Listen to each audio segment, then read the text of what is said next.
Baik, langsung kita akan membahas seperti apa dan apa saja sebenarnya rangkaian ibadah haji. Kita langsung tanyakan Ustazah Yati, bisa mungkin dijelaskan rangkaian ibadah haji itu apa-apa saja sih? Ya, Masya Allah ya. Ini kan berarti teman-teman kita, saudara-saudara kita ini sudah melaksanakan rangkaian ibadah yang berikutnya ya, yaitu menuju Mina.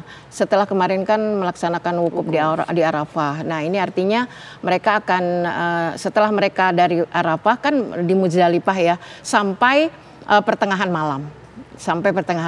Nah kemudian langsung nanti di sana berangkat menuju Mina untuk melaksanakan Zumratul Aqobah. Ya, jadi ini adalah sedang masih masa-masa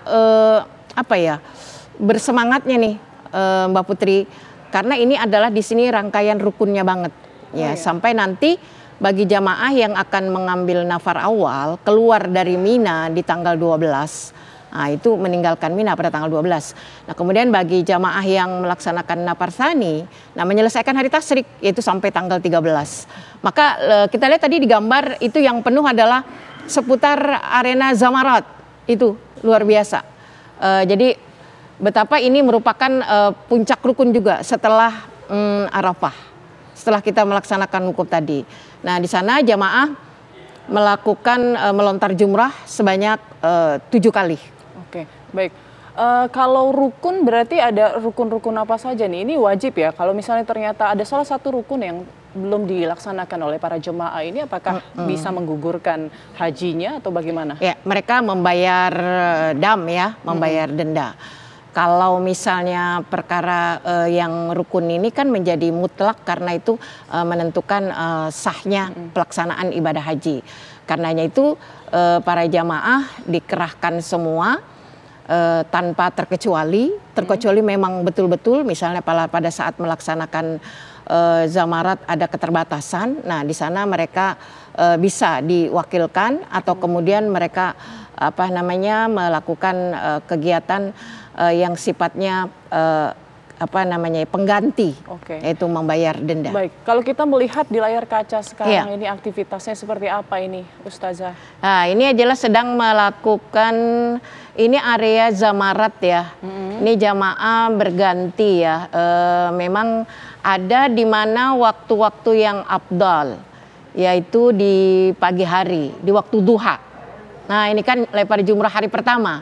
Ini Zumratul Aqobah. Hari pertama, karena nanti setelah itu jamaah kembali ke kota Makkah untuk melakukan tawaf ifadah.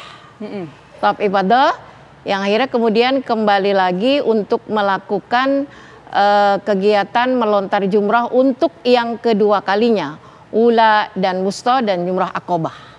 Jadi inilah setelah di Padang Arafah pusatnya yang kemarin, sekarang pindah ke area Zamarat.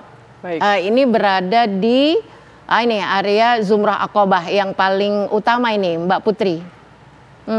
Baik.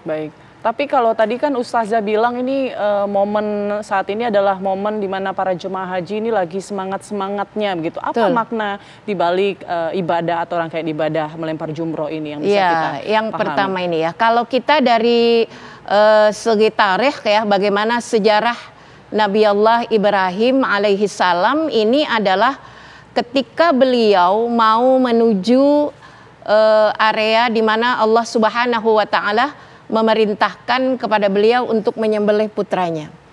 Tetapi di perjalanan itu digoda oleh iblis laknatullah alaih ya. Dan di situ maka Nabi Allah Ibrahim mengambil ini butiran yang diambil oleh jamaah haji kita ini, kerikil.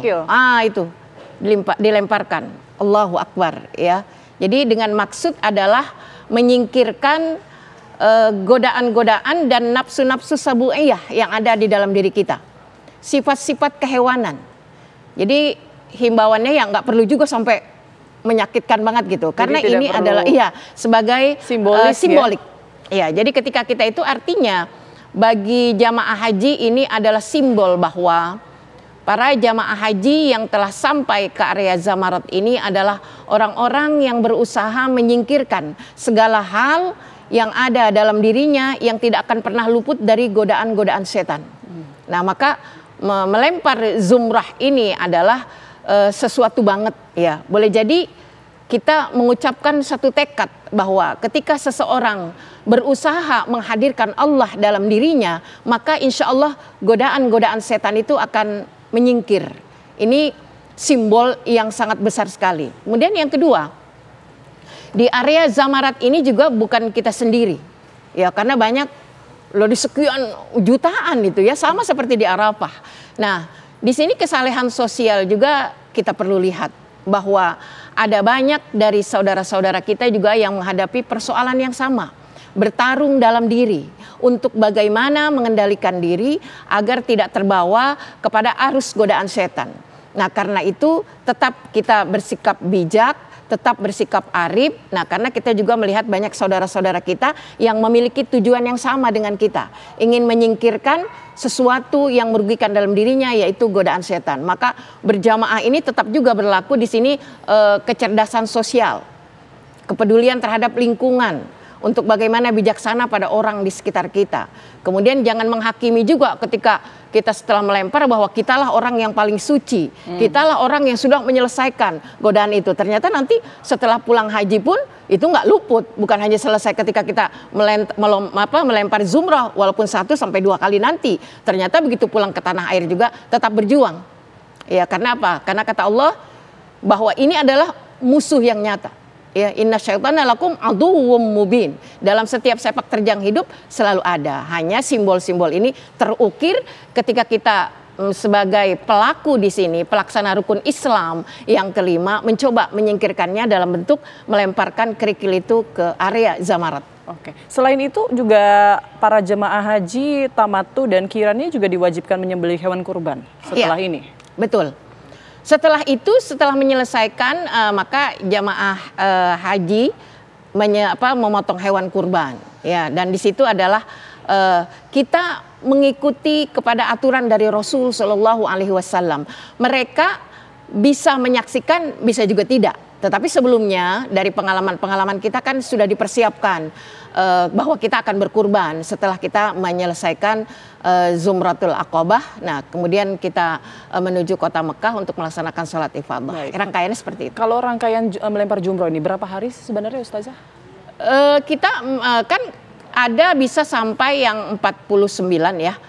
49 kerikil itu ketika jamaah ngambilnya adalah nafar awal itu ya. Jadi 2 kali nih nanti zamaratnya, berarti melontar jumrohnya 2 kali. Baik, setelah melempar jumroh di Mina, kemudian pasti ada rangkaian ibadah lainnya. Nanti kita akan bahas ya, Ustazah. Usai jeda berikut kami akan kembali untuk Anda sesaat lagi.